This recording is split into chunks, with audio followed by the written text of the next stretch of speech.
자, 이 시간 여러분 감사절에 묵상하는 흉년 이야기로 오늘부터 이제 우리 후반기가 시작됐는데 룻기 말씀을 묵상했으면 좋겠습니다. 빌립보서 말씀을 마치면서 그 중간쯤 되면서 그 다음 말씀이 이 교회론에 이어서 어떤 말씀을 나누면 좋을까 많이 기도했는데 그 중에 이 룻기 말씀을 나누면 좋겠다 하는 마음을 주셔서 룻기 말씀을 이제 여러분과 함께 9번에 걸쳐서 7월과 9월 동안에 같이 전하겠습니다. 이 룻기 말씀은 정말 기가 막힌 말씀입니다. 4장밖에 되지 않고 또 85절밖에 되지 않아서 있는 자리에서 그냥 읽으면은 다 읽을 수 있을 정도로 짧은 말씀이지만 정말 룻기에는 우리가 생각하지 못했던 놀라운 말씀이 이 안에 있습니다. 성서학자들도 이 룻기를 가르쳐서 가장 사랑스럽고 완전한 작품이다, 혹은 세상의 어느 작가도 이보다 아름다운 이야기를 쓸 수 없다라고까지 얘기했습니다. 히브리인도요, 이 탈무드나 이 모세오경 외에도 이 두루마리로 된 이 메길로트라고 하는 것이 있었는데 이 안에 있는 게 룻기를 비롯해서 룻기, 아가, 예레미야, 애가, 에스더, 전도서를 절기 때마다 읽었습니다. 그만큼 사랑받는 말씀 중에 하나가 이 룻기의 말씀이라고 할 수 있습니다. 아마 맥주감사주일은 오늘 아침에도 오늘도 이 말씀을 읽었을 것입니다.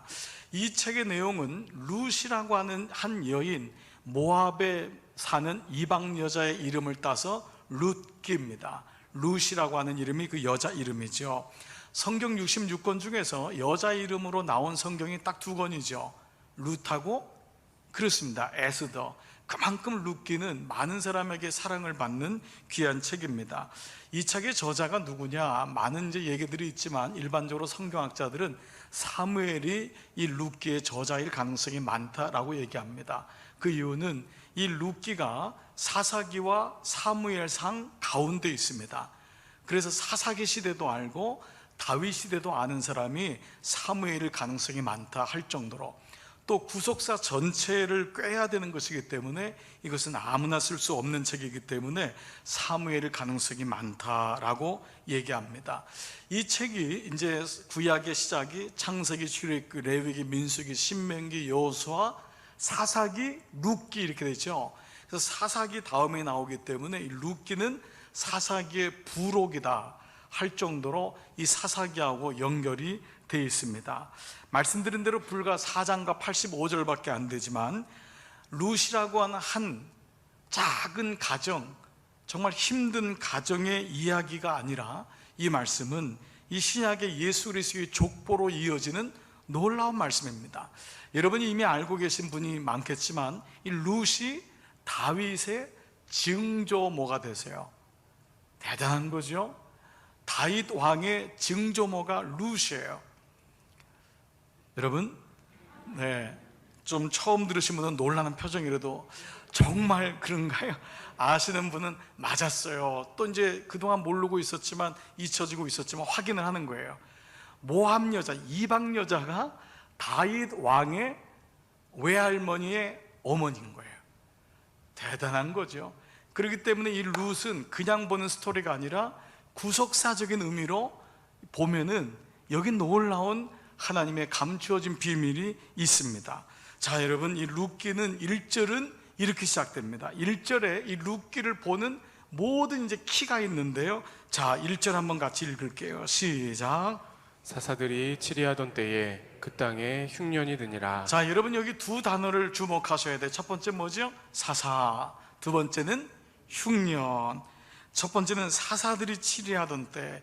이 말씀은 룻기의 배경이 사사시대였음을 얘기하고 있습니다. 여러분, 사사시대라는 것은 애굽에서 이제 이스라엘 백성이 애굽에서 나와서 출애굽해서 가나안 땅에 들어가죠. 그렇죠? 거기서 40년 동안 머물다가 드디어 약속의 땅 가나안 땅에 들어갑니다. 그래서 가나안 땅에 들어가면서부터 왕조 시대가 열리는 사울 왕이라고 하는 이스라엘 최초의 왕이 세워지기 직전까지 기간을 350에서 410년 정도의 그 사이를 사사시대라고 얘기하고 있습니다. 이른바 사사라는 이제 말은 다른 성경에는 뭐라고 나오냐면은 판관이라고 나와요. 그 영어로는 조지. 공동 번역서에도 여러분 보면 판관기라고 나옵니다. 사사기를 판관기. 이 판관이란 말은 뭐냐 하면 그 말대로 재판한다 라는 의미를 가지고 있습니다. 조지라고 하는 것도 이제 재판자, 이제 이런 말이잖아요. 자, 이 사람들이 하는 게 뭐냐 하면 주로 백성들의 모든 갈등, 소소한 일들부터 큰 일들을 그걸 다 판단을 해준 것입니다. 재판해주는 역할을 했고요. 또 전쟁이 일어나면 삼손 같은 사람, 기드온 같은 사람은 나가서 싸웠죠. 그러니까 장수의 역할도 했습니다. 동시에 이 사람들은 예배를 드렸어요. 제사장 역할을 했습니다. 여러분이 알고 있는 엘리나 사무엘도 다 사사입니다. 제사장이지만 사사예요. 그리고 어려운 때 하나님 말씀을 전하는 선지자 역할을 했습니다. 그러니까 이 세 가지 역할, 그러니까 왕이 당시에 물론 없었지만은 왕 같은 지도자 역할을 하고 제사장 역할을 하고 선지자 역할을 했던 것이 바로 사사였습니다. 사사가 성경에 몇 명 나오냐 하면 16명이 나옵니다. 16명의 사사시대가 끝나고 이제는 왕조시대로 넘어가는 것이죠. 자, 여러분이 어느 정도 그림이 그려지죠? 자, 이런 가운데 이 사사시대에는 어려움이 유독 많았습니다. 여러분 생각해 보십시오. 애굽에서 나와가지고 나라도 이루어지지 않은 민족이 가나안 땅에 들어갔단 말이에요. 이 광야에 있었던 이스라엘 백성들이 들어가니까 눈이 둥그레지는 거예요. 그리고 아름다운 여인들을 보니까 이스라엘 남자들이 혼이 빠진 거예요. 근데 거기서부터 이방 여자들하고 결혼하는 일들이 일어나면서 영적 음란이 일어나게 되고, 그래서 룻기의 배경에는 뭐가 있냐 하면 하나님의 뜻을 쫓는 것과 가나안 땅에서 생존하게, 이 두 가지 문제가 그들에게 있는 거예요. 하나님의 뜻을 쫓는 것, 그리고 동시에 가나안 땅에서 생존하게. 바로 이 부분이 이런 배경 안에서 일어난 한 가장 작은 가정의 이야기가 바로 룻기라 할 수 있습니다. 자, 이제 두 번째 키워드는 뭐냐 하면 사사, 두 번째 뭐였죠? 흉년이었습니다. 자, 1장 1절 후반절 시작하게 읽어보겠습니다. 시작. 유다 베들레헴에 한 사람이 살고 있었는데 그 땅에 흉년이 드니라. 자, 이 땅이 어떤 땅이죠? 하나님께서 약속하신 젖과 꿀이 흐르는 약속의 땅입니다. 그런데 이 땅에 흉년이 들어온 것이에요. 약속의 땅에도 흉년은 찾아옵니다. 성경은 그 어디에도 하나님의 백성들과 나라가 이 땅에 살면서 고난에서 면제된다고 하신 말씀이 없어요. 아담 이후로 이 땅은 엉겅퀴를 내고 수고해야 되고 땀을 흘려야 되는 고난 속에 있기 때문에 약속의 땅이지만은 그 땅에도 흉년은 왔던 것입니다. 그런데 이 아이러니컬하게도 이 흉년이 들었던 이 약속의 땅 가운데서도 오늘 말씀의 첫 번째 나오는 게 뭐냐면 유대 베들레헴이라는 것입니다. 베들레헴이 왜 아이러니컬하냐? 베들레헴의 뜻이 떡집입니다. 떡집인데 흉년이 들은 거예요. 이게 왜 베들레헴을 떡집이냐? 이 베들레헴이 지금도 그렇지만 베들레헴을 가면은 비탈진데다가 이 농사를 만들었어요. 계단식으로. 그래서 멀리서 보면은 이 시루떡이 이렇게 쌓여져 있는 것처럼 보여서 그 이름을 베들레헴이라고 떡집으로 지은 것이 유래되었습니다. 자, 이런 의미로 본다면 예수님이 태어난 것도 베들레헴이었거든요. 말씀, 떡집. 이 떡은 상징적으로 말씀을 의미하는 것이지만 오늘 이 말씀의 의미, 떡집에 떡이 사라진 거예요. 근데 이 의미가 과연 떡만의 의미일까? 왜 이런 흉년이 왔는지를 말씀드린 대로 룻기는 사사기와 연결해 보면은 사사기 시대를 상징하는 문장이 있습니다. 사사기 시대를, 그게 사사기 17장과 사사기 마지막 25장에 21장에 두 군데에 나오는데 그 문장이 이거예요. 그때에 왕이 없었으므로 각자 제 소견에 오른 대로 살았다. 이게 사사기를 대표하는 말씀입니다. 그래서 룻기 1장 1절이 이 사사기의 마지막 21장 25절이 이 말씀이에요. 그때의 왕이 없었으므로 각자 제 소견에 오른 대로 살았다. 그리고 시작되는 말씀이 유다 베들레헴의 사사시대에 이제 이렇게 시작되는 거예요. 자, 그러니까 이 말씀이 무슨 말씀이죠? 이 왕이 없다는 건 더블 미닝이에요. 두 가지 의미인데, 첫 번째, 실제로 그들은 그 사람들 가나안 땅에 살던 것처럼 왕이 없었어요. 그러나 여기서의 왕은 그 제도적인 왕이 아니라 하나님임을 상징하고 있어요. 이 말씀을 알 수 있는 사사기에 사무엘이 사무엘상에서 이런 말씀을 하세요. 하도 이스라엘 백성들이 왕을 달라고, 왕을 세워달라고 하니까 하나님 앞에 가서 컴플레인을 해요. 이 사무엘이 너무 힘드니까, 하나님 이들이 왕을 세워달라고 하는데 어떻게 하면 좋습니까? 하니까 하나님이 뭐라 그래요? 괜찮다, 그들이 너를 싫어하는 것이 아니라 나를 왕으로 두기를 싫어하는도다. 이스라엘의 하나님은 왕이시거든요. 그분이 왕이신데 이때 왕이 없으므로, 그들의 마음속에 하나님이 계시지 않으므로 각자 자기 소견대로, 자기 주장대로 다 자기가 하나님이 된 거예요. 그렇게 살았다. 이것이 바로 룻기에서 말하는 흉년이 온 이유임을 말씀하고 있어요. 그리고 성경에서 말하는 흉년이라는 것은 바로 음식이 없는 것만이 흉년이 아닙니다. 예루살렘 베들레헴이 떡집이라는 것은 먹을 떡만이 아니라 생명의 말씀인 떡이 없었던 것처럼, 진짜 흉년은, 성경에서 말하는 흉년은 먹을 양식의 흉년만 없는 것이 아니다, 이 말씀을 하고 있어요. 그래서 본문에 나오는 흉년이란 단어가 히브리 말로 라브란 단어거든요. 이 라브란 단어가 독특합니다. 이 라브는 영어에는 그냥 기근 흉년이라 나왔지만, 이거는 일반적인 흉년이 아니라 우리가 고난이 오면은 더 하나님께 나아가잖아요. 그러니까 이것은 물적, 영적으로 완전히 바닥난 것이 라브예요. 그러니까 배고픈 것만이 아니에요. 우리 옛날엔 배고프지 않았나요? 배고팠어도 그렇게 하나님 앞에 예배하고 기도했잖아요. 얼마나 기도원 가서 그냥 얼마나 하나님 은혜 달라고 부르짖고, 그게 일상이었잖아요.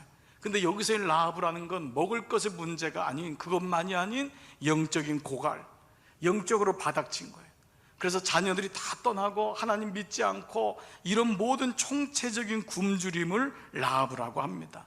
자, 그 가운데 등장하는 유대 한 사람이 있었는데, 그 사람이 바로 엘리멜렉이라는 사람입니다. 엘리멜렉은 그 집안의 가장이었습니다. 아내와 두 아들을 데리고 있는. 자, 흉년을 맞는 엘리멜렉이 그의 아내 나오미와 두 아들 말론과 기럨이라고 하는 두 아들을 데리고 모압을 찾아갑니다. 자, 그 말씀이 그의 아내와 두 아들을 데리고 모압 지방 가서 거류하였는데, 이 말씀드린 대로 거류라는 말은 잠시 머물려고 했는데 가다 보니까 10년이라는 세월이 지나간 거예요.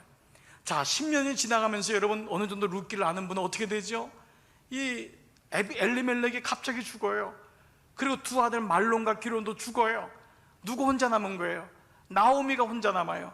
그 중에서 말론의 자부였던, 아내였던 바로 성경에 오늘 나오는 룻이라고 하는 그 룻만 데리고 다시 베들레헴으로 돌아오는데, 이 나오미의 뜻이 뭐냐? 나오미는 기쁨과 희락이에요. 얼마나 기뻤는지, 나오미의 인생 자체가 기쁨이고 희락이에요. 보기만 해도 좋은 거예요.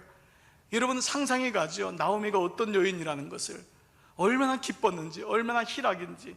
근데 이 나오미가 이 베들레헴에 다시 돌아오게 될 때 1장 20절에서 그가 뭐라고 하냐면, 사람들이 나오미라고 부르니까 나오미였구나, 나오미였구나 했더니 나를 나오미라 부르지 말고 마라라 부르라. 마라가 뭐예요? 쓴물. 이스라엘 백성이 가나안 땅에서, 애굽에서 나와서 첫 번째 만난 그곳, 거기 바로 쓴물, 그 샘, 거기가 바로 마라가 쓴물이 되어, 쓴물이 단물이 되었다. 거기서 나오는 이 마라가 바로 이 단어예요. 그러니까 이 나오미의 인생이 어땠는지를 알 수 있는 이 말씀이라 할 수 있습니다. 자, 두 아들의 이름이 누구냐면 말론, 이 사람은 이름이 병약함. 둘째 아들의 이름은 기럨, 끝내다. 그러니까 여기 성서학자들은 이렇게 추론을 하는 거예요. 이 말론이라는 아들이 나왔는데 너무 영양실조인 거예요. 너무 못나, 병이 난 거예요.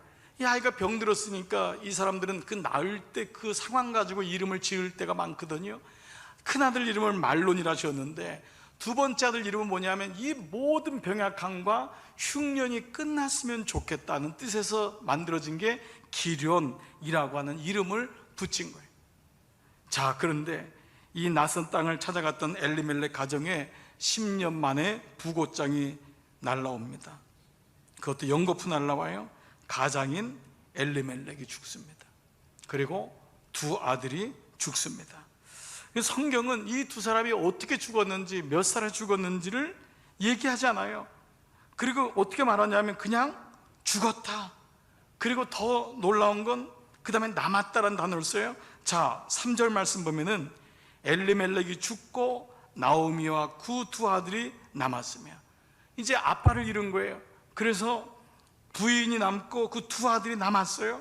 5절에도요, 말론과 기럨 두 사람이 다 죽고 그 여인은 누구, 나오미는 그 두 아들과 남편의 뒤에 남았더라. 여러분, 여기 공통적인 단어가 뭐예요? 죽고 죽었으며 남고 남았더라. 성경은 더 이상 이 사람들에 대한 설명이 없어요.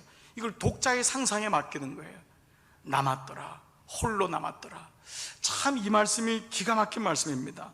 제가 언젠가 한번 장례를 치르는데, 한 권사님이신데 남편이 세상을 이미 먼저 뜨신 분이에요. 소천하신 분인데 하나 있는 아들이 먼저 가셨어요. 그 아들을 장례식 하는데, 그 장례식 마친 다음에 저에게 이 얘기를 하더라고요. 목사님, 다 가고 저 혼자 남았습니다. 다 가고 혼자 남았습니다. 그 장례식장에서 울지를 않으시더라고요. 그 울지 않는 이유가 울지를 못해서가 아니라 울 수가 없는 거예요. 울음조차 나오지 않는 그 상황이 되어버린 거예요. 그런데 오늘 이 말씀이 남았더라고 하는 이 말씀은 우리 인생을 향한 굉장한 깨달음입니다. 여러분, 결국 인생이 뭐죠? 혼자 남는 겁니다. 인생이 막 가족들하고 밥 맛있게 먹고 TV 보고 어디 놀러 가고 하는 것 같지만, 물론 그것도 인생의 소소한 기쁨이지만 결국 인생을 깨닫는 게 뭐예요? 남는 거예요. 홀로 남는 거예요. 야곱이 야복강가에서 모든 걸 뒤로하고 에서를 만날 때 하나님 앞에 홀로 남았더라. 그러니까 성경에 보면은 홀로 남았더라, 모든 하나님의 사람들 가운데 여러분이 보시면 등장하는 단어가 뭐냐 하면 홀로 남았더라. 이게 사실 삶의 모습이고 믿음의 모습인 거예요. 다 내게 아내고 있고 남편이 있고 뭐 우리 남편이 어떻고 우리 아내가 어떻고 우리 자식이 어떻고 하는 것 같지만, 결국 하나님 앞에 나와 예배 드릴 때 내가 단독자가 되는 거예요. 홀로 남았더라. 내가 하나님과의 관계 속에서 그거를 깊이 깨닫는 사람의 신앙인입니다. 내 가족을 위한 하나님이 아니라 하나님과의 1대1이 만남이 되는 거예요. 내 자식을 위한 하나님이 아닌 거예요. 그래서 오늘 이 말씀 속에 이 독자들에게 이 고통, 이 나오미가 겪어야 될 고통을 독자들의 상상에 맡기는 거예요. 당신은 홀로 남은 적이 있는가? 이 여인의 아픔을 아는가? 그래서 이 룻기의 말씀을 읽을 때 이 말씀이 내게 이게 다가오고 느껴지는 분은 그만큼 여러분들이 하나님을 만날 가능성이 많습니다. 사실은. 근데 이 말씀을 읽지만은 이 룻의 얘기가 뭔지 도무지 모르겠고, 나오미 얘기가 도무지 뭔지 모르겠고, 아이고 안 됐다, 남편도 잃고 뭔지 과부 됐네 라고 하는 차원의 말씀이 아닌, 오늘 인생에 대한 이 절망적인 말씀이 바로 그 다음에 나오는 단초가 시작되는 거예요. 여기서부터 하나님의 일하심이 개입되는 것을 말씀하고 있어요. 바로 룻기의 저자는 2절에서 바로 이 절망스러운 나오미에게, 이 여인에게 어떤 일이 일어나는지를 2절에 보는데, 2절의 말씀이 이 말씀이에요. 이 사람들은 유다 베들레헴, 이런 PPT 보시면 개혁성엔 에브라시라는데 이게 에브라다는 준말이거든요. 에브라다 사람들이더라. 이게 룻기를 푸는 단초예요. 아주 작은 열쇠예요. 이 말씀이 룻기 마지막 4장 21절부터 25절까지 있는 마지막 족보하고 연결이 돼요. 자, 이 말씀이 뭐냐? 유다 베들레헴 에브라 사람이더라.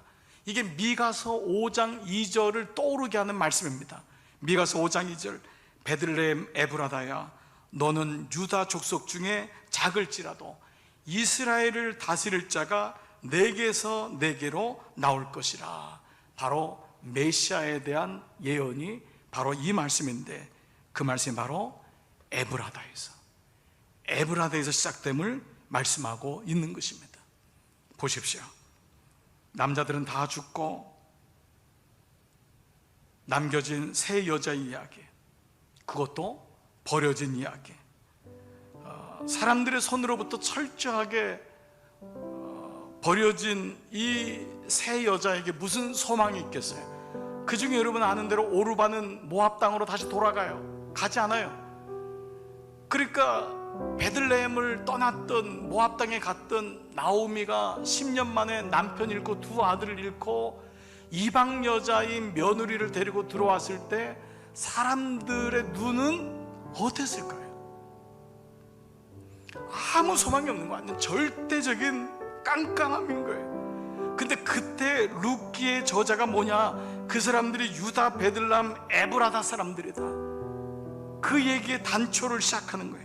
그것은 바로 이제부터는 하나님이 일하실 때가 시작되었음을 말씀하고 있어요. 이제부터 하나님의 궁휼하심과 자비가 시작될 것이다. 이게 룻기예요. 흉년이 그렇게 길고 길었지만 흉년이 마무리되면서 다시 떡집으로 돌아오는 1장 6절에 보면은 하나님이 그 땅에 다시 공급함을 주셨다고 하는 베들레헴에 떡이 생긴 거예요. 하나님이 다시 이 흉년을 멈추신다고 하는 이 말씀, 하나님의 도와주심을 듣고 베들레헴에 돌아오는 이 룻과 나오미와 룻을 통해서 하나님의 일이 시작됩니다. 말씀드린 대로 룻은 여호와의 총에 들어가지 못할 것이라고 율법으로 규정된 여인이었는데 하나님이 이 여인을 통해서 다윗의 증조 할머니가 되는 그런 일을 경험하시게 합니다. 그런데 이때 만났던 보아스가 누구냐? 더 놀라운 건 보아스는 기생 라합의 아들이에요. 이게 우리의 완전히 생각을 무너뜨리는 완전 대반전인 거예요. 하나님의 일하심이 선하고 잘나고 세상적으로 좋고 그 사람에 의해서 이루어지는 구속사 역사가 아니라 기생의 아들이었던 보아스, 그 보아스가 베들레헴 땅에 유지가 되어서 하나님의 기업을 물을 자가 되어 룻을 받아들이고, 나오미가 그 룻을 보아스와 만나게 하고, 그 사이에서 나온 사람이 바로 다윗이, 그리고 그분이 바로 예수 그리스도신 거예요. 이것이 바로 감사절에 묵상하는 흉년 이야기입니다. 우리는 결코 흉년만 봐서도 안 됩니다.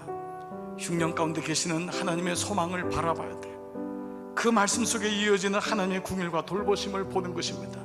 이것이 예배고 이것이 오늘 룻기의 말씀입니다. 그래서 이 룻기의 주제가 있어요. 이제 제가 9번 동안 계속해서 얘기 드릴 말씀인데 바로 헤세드라고 하는 단어입니다. 이 헤세드가 룻기의 주제입니다. 이 헤세드는 사랑이라고 표현할 수 없는 단어예요.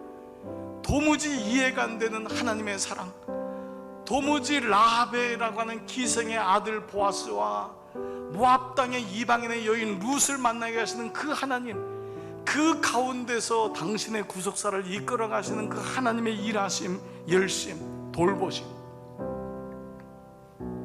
이게 바로 헤세드입니다. 사랑 여러분, 이 룻기가 저는 이번 9번 동안 2달 동안 여러분의 가슴에 잘 새겨지기를 기도하겠습니다. 그리고 룻기를 읽을 때마다 이전에 느끼지 못했던 그 하나님의 감동이 여러분 안에 차고 넘치시기를 바랍니다. 하나님이 이 룻을 이렇게 사랑하셨다면 나는 왜 사랑하지 않을 수 없을까? 그것이 깨달아지고 알게 되는 이 은혜를 경험하게 되실 것입니다.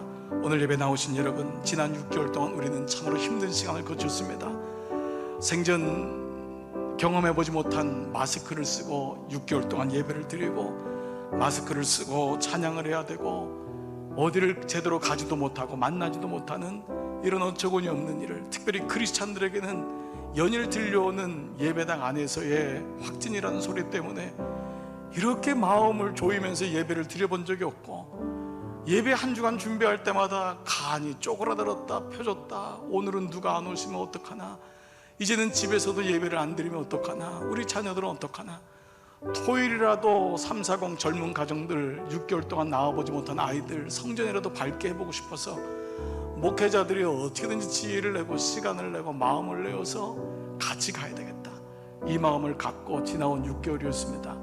여러분 가정적으로도 기업적으로도 얼마나 힘든 기업이 많겠습니까? 지금 부도가 난 기업도 있고 문을 닫기 일보 직전인 기업도 있을 것입니다. 다 흉년을 거치고 있습니다. 그러나 룻기의 말씀을 우리는 꼭 붙잡아야 돼요. 다시 이 말씀 속에서 힘을 내야 돼요. 끝난 게 아님을 보여줘야 돼요. 하나님의 은혜는 룻을 통하여 신랄 같은 그 희망이 예수 그리스도까지 나옴을 여러분의 삶을 통해서 보여주셔야 할 책임이 여러분에게 있습니다.